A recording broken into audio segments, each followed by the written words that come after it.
Good morning, students. I'm well here, and I hope all of you are also well at your home. Students, today we are going to discuss the question answers of chapter number 7, that is weather, climate, and adaptation to animals. So, today we will discuss the subjective part of the question that will include 3 to 4 questions that we will discuss today, and rest of the question answers will be discussed in the next class where we will conclude this chapter. So, I hope all of you are doing your work very sincerely. All of you are sending it to your class teacher. If you are not sending, if you are not doing your work, so do it kindly. Now let us start the question answers of chapter number 7. Today we are going to discuss about only the subjective questions of question answers. The first question is, what are the factors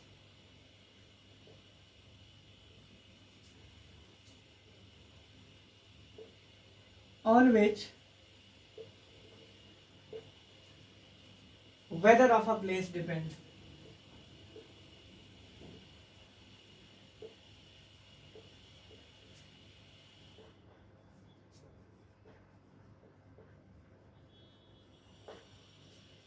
नहीं, means word की कौन कौन से ऐसे factors हैं जिन पर किसी भी प्लेस का वेदर डिपेंड करता है. मीन्स वर्ड कि अगर हम फैक्टर्स की बात करें जिनके ऊपर वेदर डिपेंड करता है तो वो कौन कौन से हैं. तो हम क्या कहेंगे आंसर्स के रूप में, the weather of a place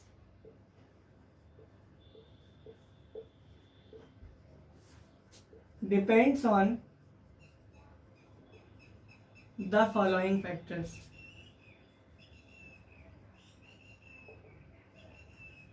The following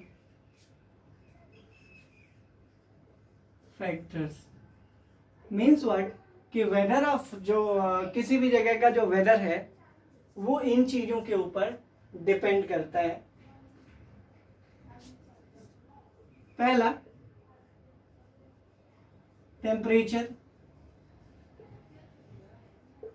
of a place. दूसरा, विंड स्पीड. तीसरा, direction of wind.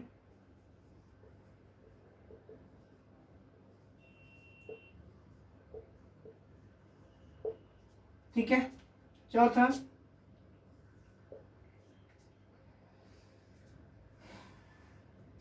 Rainfall.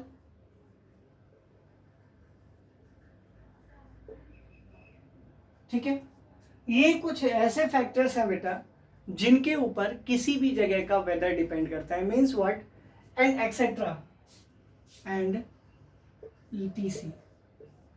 Means what ऐसा नहीं है कि ये केवल 4 फैक्टर्स हैं, और भी थाउजेंड्स ऑफ फैक्टर्स हैं जिनके ऊपर weather of a place depend करता है. मीन्स व्हाट कि हम ये नहीं कह सकते कि ये 4 या 5, ह्यूमिडिटी को भी हम मान लेते हैं, ये 4-5 जो है इन्हीं के ऊपर केवल वेदर डिपेंड करता है, ये कहना गलत है. थाउजेंड्स ऑफ फैक्टर में से ये 3-4-5 ऐसे फैक्टर्स हैं जिनके ऊपर भी वेदर डिपेंड करता है. मतलब ये कि अगर हम बात करें वेदर के डिपेंडेंस की तो ये 5 इंपॉर्टेंट एलिमेंट्स हैं, इंपॉर्टेंट फैक्टर्स हैं जिनके ऊपर वेदर किसी भी प्लेस का डिपेंड करता है. आई होप ये क्लियर है. इसके लिए हमेशा ध्यान रखना है कि temperature at a place, wind speed, direction of wind किधर की ओर जा रहा है, बारिश, रेनफॉल जिसको कहते हैं, और ह्यूमिडिटी, इन 5 चीज़ों को मिलाकर किसी भी जगह के वेदर को आप डिटरमाइन या हम डिटरमाइन कर सकते हैं. हालांकि इसके लिए एक स्पेशल पर्सन होता है जिसको हम मेट्रोलॉजिस्ट कहते हैं. आई होप ये क्वेश्चन क्लियर हो गया. अब नेक्स्ट क्वेश्चन है,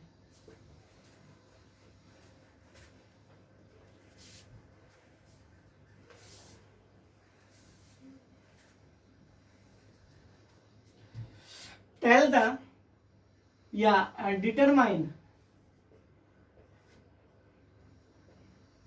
determine the climatic condition of the determine the climatic condition of the following given states.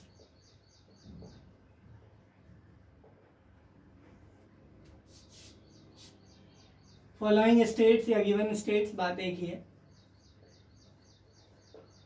ठीक है। पहला केरला,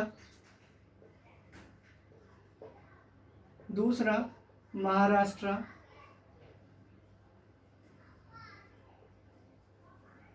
तीसरा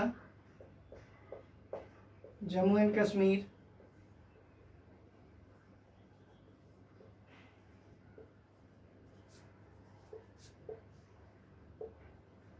चौथा राजस्थान।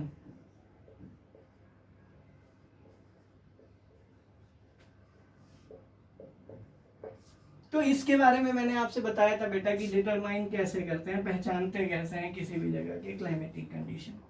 बहुत सिंपली बताया था। केरला के बारे में बताया था कि बारिश वहाँ बहुत अधिक होती है और गर्मी भी बहुत अधिक पड़ती है, तो कहीं ना कहीं बारिश की वजह से वेट हो जाएगा और गर्मी की वजह से हॉट हो जाएगा। एकदम मतलब आसानी से हम डिटरमाइन करते हैं। पहला साइड क्लियर हो गया आपको। हॉट एंड वेट, चूंकि गर्मी रहती है ज़्यादा और साथ साथ क्या रहता है, गीला रहता है क्लाइमेटिक कंडीशन, तो कहीं ना कहीं हॉट एंड वेट होता है। आई होप क्लियर है। दूसरा महाराष्ट्र। महाराष्ट्र में क्या है बेटा, मॉइस्चर ज़्यादा है।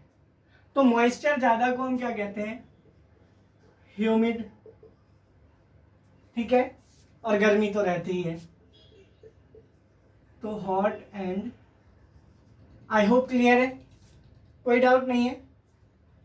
उसके बाद तीसरा है बेटा जम्मू एंड कश्मीर। बर्फ पड़ती है, हमें पता है, कोल्ड एंड। अब मुझे ये बताइए कि बर्फ पड़ने से वो पानी भी तो बनता है, तो क्या हो जाएगा, wet. Cold and wet climatic condition किसका है, जम्मू एंड कश्मीर का, कोई प्रॉब्लम नहीं है। उसके बाद है राजस्थान। राजस्थान का क्लाइमेटिक कंडीशन कैसा है बेटा, ड्राई सबसे पहले, ठीक है। सबसे पहले क्या है राजस्थान में, ड्राई, और यहां पर गर्मी तो है ही, तो हॉट एंड ड्राई। क्लियर है। क्यों ड्राई, क्योंकि यहां पर बारिश तो होती नहीं है, तो क्लाइमेटिक कंडीशन ड्राई ही रहेगा, ठीक है। और उसके बाद चूंकि बारिश नहीं होती और धूप बहुत तेज रहती है, मरुस्थल है, मतलब डेजर्ट एरिया है, इसीलिए hot and dry climatic condition रहेगा। वहीं पर जम्मू एंड कश्मीर की बात करेंगे तो कोल्ड एंड वेट होगा क्लाइमेटिक कंडीशन। महाराष्ट्र की बात करेंगे तो hot and humid climatic condition होगा, और वहीं पर केरला की बात करेंगे तो हॉट एंड वेट होगा। I hope all of you are getting it. सभी को समझ में आ रहा होगा, कोई प्रॉब्लम नहीं है यहाँ तक। नेक्स्ट पॉइंट क्या है, नेक्स्ट पॉइंट को हम देखते हैं बेटा, थर्ड क्वेश्चन को, वो क्या कह रहे हैं।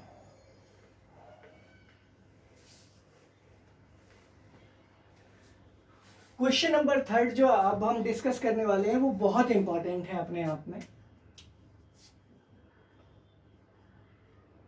Why do an animal is found in certain climatic condition?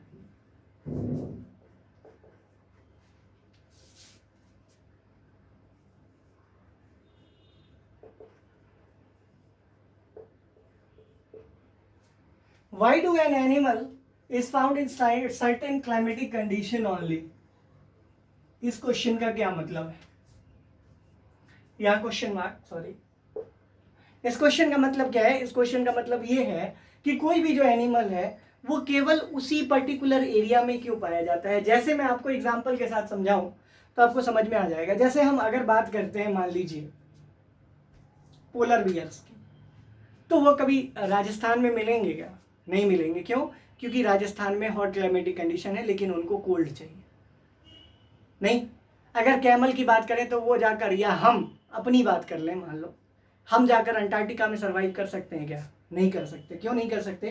क्योंकि हमारी जो बॉडी है वो एडेप्टेड नहीं है उस चीज़ की, एडजस्टेड नहीं है उस चीज़ का कि वहाँ जाकर उसके क्लाइमेटिक कंडीशन के अकॉर्डिंग अपने आप को हम क्या कर सकें, एडजस्ट कर सकें। आई होप आपको समझ में आ रहा होगा, कोई डाउट नहीं है।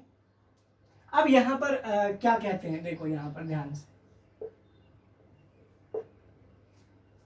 नेक्स्ट पॉइंट क्या है,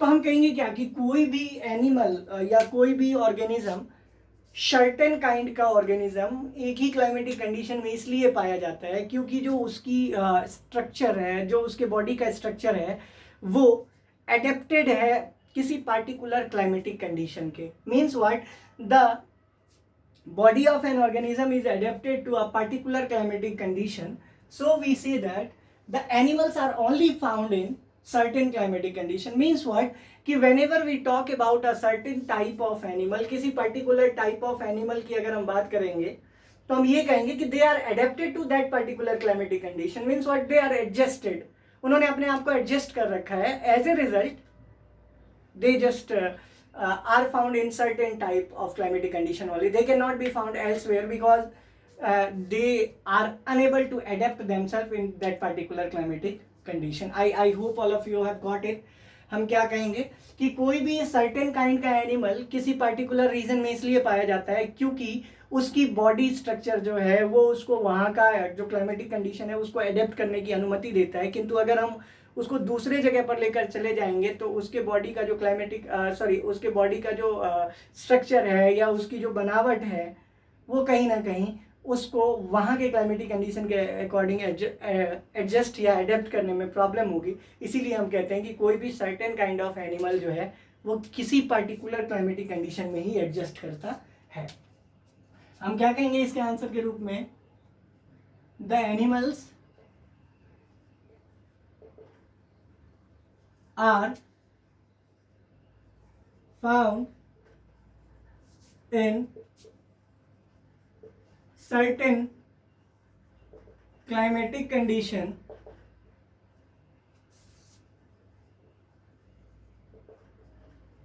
because they are adapted to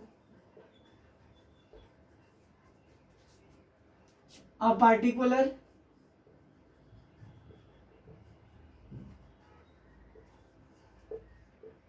climatic condition only.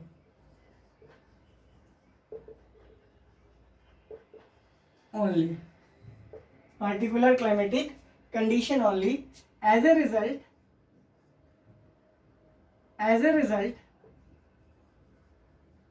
they are unable to adjust themselves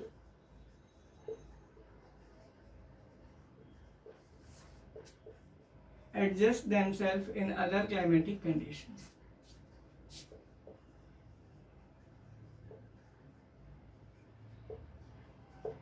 Any other climatic condition.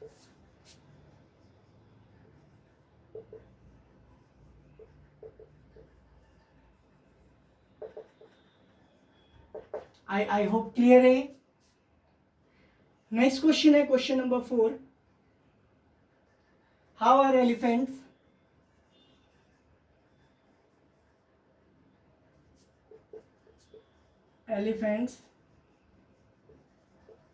adapted to survive in tropical rainforest?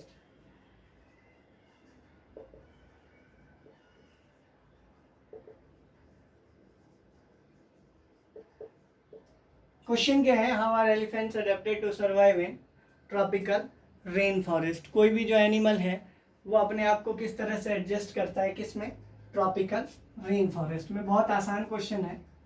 हम सबसे पहले ये जानेंगे कि ट्रॉपिकल रेन फॉरेस्ट क्या है। हमने लास्ट क्लास में पढ़ा था कि ट्रॉपिकल रेन फॉरेस्ट वो रीजन है जहाँ पर hot and humid climatic condition की वजह से most of the animal attracted होते हैं और वहाँ पर ज़्यादा से ज़्यादा प्लांट्स ग्रो करते हैं। आई होप आप सबको ये चीज़ याद होगी। तो कहीं ना कहीं ट्रॉपिकल रेन फॉरेस्ट में एलिफेंट्स भी रहते होंगे। तो एलिफेंट किस तरह से सर्वाइव करते हैं, क्योंकि वहाँ पर फूड का जो कंपटीशन है वो बहुत ज़्यादा है, इसी वजह से ट्रॉपिकल रेन फॉरेस्ट में ये कैसे सर्वाइव करते हैं। तो हम क्या कहेंगे इसके आंसर के लिए कि elephants are adapted to survive in elephants are adapted to survive in tropical rainforest region because they have a long trunk. As a result, they can break the branches as well as fruit that is situated at the upper height also. Means what, that are situated at, yeah, that are present at the higher altitudes. As a result, they can also they have a large tusks. As a result, they can just break the different stems of the plant to feed themselves. As a result, they are able to sustain या survive या adapt themselves in tropical rainforest region. Means what, कि इसको हम समझेंगे कैसे बेटा, ध्यान से सुनिए। इसके बारे में हम कहते हैं क्या कि चूंकि हम एलिफेंट्स की बात कर रहे हैं तो एलिफेंट्स के बारे में ये कहा जाता है कि उनके लार्ज टस्क्स होते हैं, जो दिखाने वाले जो दांत होते हैं, हम बाहर की ओर देखते हैं, जिसकी वजह से वो क्या करता है कि बहुत सारे ट्री जैसे कि बहुत सारे प्लांट जैसे कि बनाना हो गया और भी अदर प्लांट्स हैं, उनको वो बीज से ही अलग कर देता है और उसके अंदर जो रस होता है या डिफरेंट टाइप्स ऑफ फ्रूट्स होते हैं वैसे किसी प्लांट के अंदर, उसको वो खा लेता है। साथ ही साथ अगर उसको वो खाना नहीं मिलता तो उसके ट्रंक्स जो होते हैं, उसका जो सूढ़ है वो इतना लंबा होता है जिसकी वजह से वो हायर अल्टीट्यूड, ऊंचाई पर भी मौजूद फलों को तोड़कर अपने लिए खाना व्यवस्था कर सकता है। इसीलिए हम कहते हैं कि elephants are adapted to survive in tropical rain forest. I hope clear है। Elephants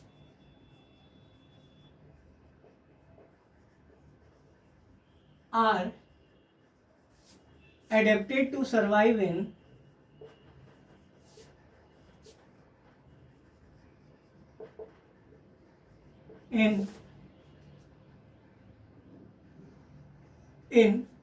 elephants are adapted to survive in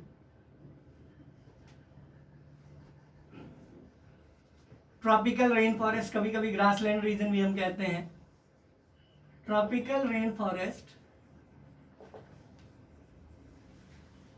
या फिर ग्रासलैंड भी कह लीजिए region due to following reasons.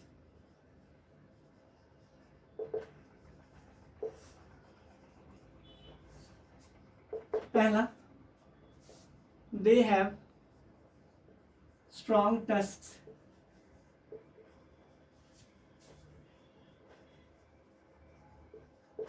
As a result, they can break the stem of a plant to feed itself.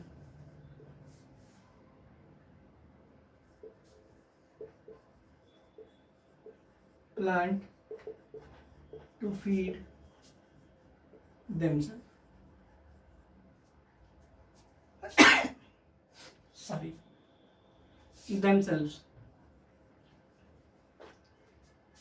Second, they have a long trunk.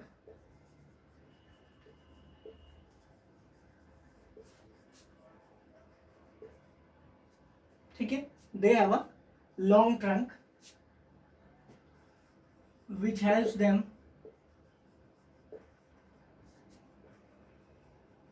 to feed themselves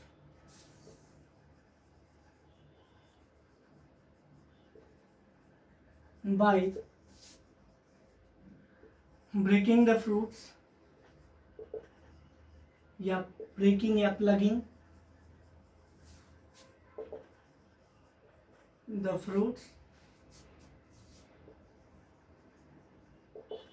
situated at या located at a greater height, located or present at higher altitude.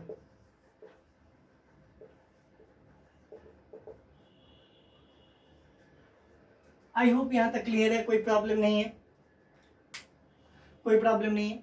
इसमें हम क्या कहते हैं, we have a long they have a long trunk which helps them to feed themselves by plugging the fruits that are situated upwards, उसके बाद tusk की मदद से वो ब्रेक डाउन कर लेते हैं ट्रंक्स को, ताकि वो अपने आप को खाना प्रोवाइड करा सकें।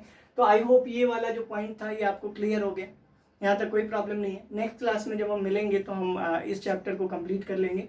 Till then stay home, stay safe, God bless, thank you very much.